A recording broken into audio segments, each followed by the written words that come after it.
Welcome to Kenton Teaches. Enjoy the video. You start by confirming essentials so you don't chase ghosts. Make sure the Google app is installed and updated. Once done, remove the search widget and re-add it. That clears corrupt widget state.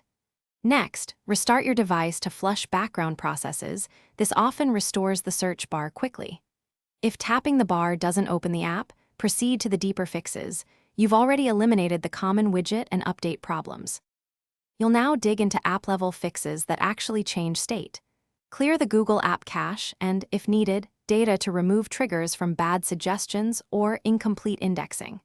Then update or reinstall the app to ensure the latest bug fixes are present. Make sure you grant required permissions, storage for suggestions, microphone for voice search, because denied permissions can silently break features.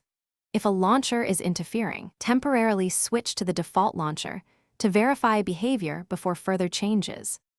You finish by restoring the Google search bar to a clean state.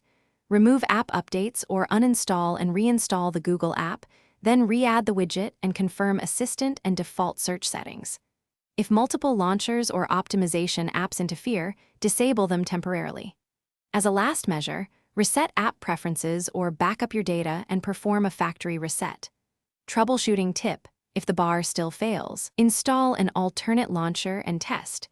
This isolates whether the problem is the launcher versus the Google app.